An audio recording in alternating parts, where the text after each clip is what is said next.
점유를 하고 이런 상황인데 지금 보니까 이 사연에서 가장 문제가 되는 것이 지금 점유와 등기의 어떤 그런 상관관계 같아요. 어떻습니까? 네, 지금 그 타인 부동산이라도요, 일정한 기간, 그 일정한 요건 하에, 지금, 점유한 자가 그 소유권, 재산권을 취득할 수 있는 그런 제도가 있는데요. 그걸 한번 잠깐 들여다보면은, 네. 그게 이제 그 등기 취득시효가 있고 점유 취득시효가 있습니다. 말하자면은 20년간 소유의 이사로서 평원 공연하게 점유한 자가 등기함으로써 소유권을 취득한다고 했을 때 그거는 그 점유에 의한 취득이고요. 또한 그 소유권 등기를 하고 그다음에 소유이사로서 10년간 그걸 평온 공연하게 선의이고 무과실로 그걸 점유하고 있으면은 소유권을 취득한다는 그런 법 제도가 있습니다. 따라서 이제 이분 같은 경우에는 중요한 게 그 소유이사가 굉장히 중요한데요. 지금 소유이사라는 것은 그런 자주 점유를 말합니다. 그것은 무슨 말이냐면요. 그것도 법에 추정하고 있는데 점유는 그 소유이사로서 평공공연하게 선의로 그걸 점유한다고 규정하고 있기 때문에 지금 그 할머니께서 점유하고 있는 거, 그러니까 상대편에서 점유하고 있는 거에 대해서는 그 지금 그 거기에 대한 서류들이 이제 훼손돼갖고 없어졌다고 하시니까요. 그거에 대해서는 그 점유자가 이제 주장할 게 아니라 점유를 갖다 부정하는 자가 그걸 이제 주장해야 되고요. 또한 이제 그 취득할 때 지금 보시면은 그게 이제 790평을 갖다 그 매매 계약에 의해서 취득했다고 하지 않습니까? 네. 근데 그 중에 190평은 그쪽에서 강제적으로 폭력에 의해서 지금 쓰고 있다고 하는데 보통 매매 계약을 할 때요. 우리가 그 지금 이제 매매 계약할 때는 등기부 등본이라든지 그다음에 지적 공부를 확인해서 그게 이제 소유 관계를 확인하고 그다음에 거기에 따라서 그 사람들이 좀 실질적인 소유주인지 그다음 면적 같은 걸 다 확인한 다음에 매매 대금이 넘어가고 따라서 매매 대금이 넘어가면서 소유권 이전을 받습니다. 그러면 790평에 대한 소유권 이전을 받았고 790평에 대한 매매 대금을 치렀기 때문에 그다음 거기 서류가 없더라도 그 지금 토지 등기부 등본상에 할머니 소유로 돼 있기 때문에 할머니께서는 그거를 790평에 대한 매매 대금을 다 지불한 거로 보고요. 또한 그 중요한 게 소유의 이사로서 점유를 해야 되는데 그분들이 190평에 대해서 다 돈을 받았었고 그 다음에 그분들이 자기네들이 거기에 대한 소유권을 넘겨줬기 때문에 그분들은 소유이사 즉 자주점유가 돼야 되는데 불법으로 인한 타주점유이기 때문에 그분들은 점유취득시효가 되지 않습니다. 그렇다면 그 약간 좀 폭력을 동원해서 할머니의 땅을 무단 점유하신 분들은 어떤 그런 점유 취득 시효가 인정이 되지 않고요. 또 따라서 이제 원래 주인인 할머니께서 비록 토지 문서를 잃어버리셨지만 그래도 그 790평 전체에 대한 소유권이 있다 이런 말씀이신 거죠? 그렇죠. 예, 이게 왜냐하면은 지금 그분들은 790평에 대한 매매 대금을 다 받으셨고요.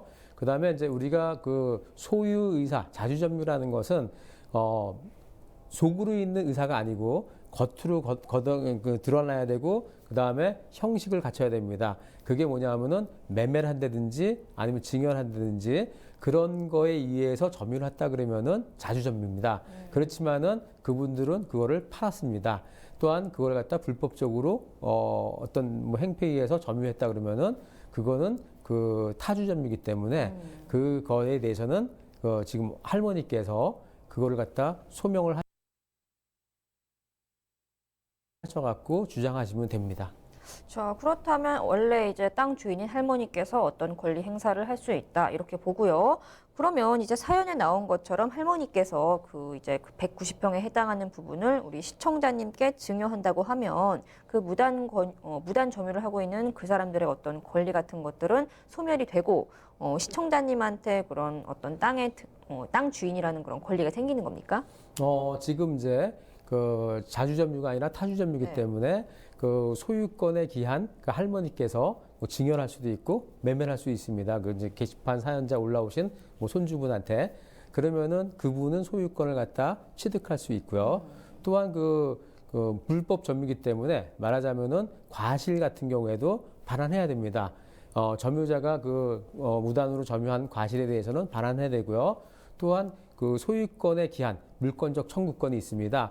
소유물 반환 청구라든지 아니면은 그 방해 제거 청구라든지 통해서 지금 그 권한이 없는 점유기 때문에 권한이 있는 지금 할머니나 지금 여기 게시판에 올려주신 그분이 증여나 아니면 매매를 통해서 소유권을 취득했을 때에는 그 권한에 의해서 그 반환을 청구하면 되겠습니다. 그런데 약간 지금 사연에서 또 이제 좀 불합리하다고 느껴진 게 어쨌든 그분들이 좀 많은 세월 동안 약간 190평에 해당하는 토지를 무단으로 점유하신 거잖아요. 그런 원리대로라면. 그렇다면 그분들이 그렇게 무단으로 점유한 것에 대한 뭐 사용료나 이런 거를 청구할 수는 없나요? 지금 이제 그거는 이제 말하자면은 그 점유에 대해서 불법 점유이기 때문에 불법 점유물 반환 청구를 하면은 되고요. 또한 여태까지 계속 그걸 갖다 방치한 것도 이쪽 지금 할머니께서도 책임 소재는 있습니다. 따라서 다툼은 어차피 법정에 가서 하겠지만은 지금 법에서는 소유이사, 자주점유냐 아니냐가 굉장히 중요합니다. 지금 그거를 갖다 다투는 그게 지금 더 중요하고요. 그 이후에 만약에 그 할머니가 승소한다든지 됐을 때 그랬을 때는 거기에 대해서 과실을 갖다 청구할 수도 있겠죠. 네, 잘 들었습니다. 이번 답변 내용 화면으로 정리하겠습니다. 네, 무단으로 빼앗긴 땅에 대해서 권리 행사는 어떻게 할 수 있나요? 라는 사연이었습니다. 우선 사연에 나온 할머니께서는 그 토지 등기부 등본상 명의인이기 때문에 어떤 권리든 행사를 할 수가 있겠습니다. 사연에 나왔던 것처럼 그렇게 뭐 폭력까지 써가면서 악의적으로 토지를 점유한 사람들은 악의 점유자로서 점유 취득 시효 요건에 해당하지 않기 때문에 온전히 할머니의 토지가 되는 거고요. 따라서 그 점유물 본권자에게 반환해야 하는 그런 의무가 생깁니다.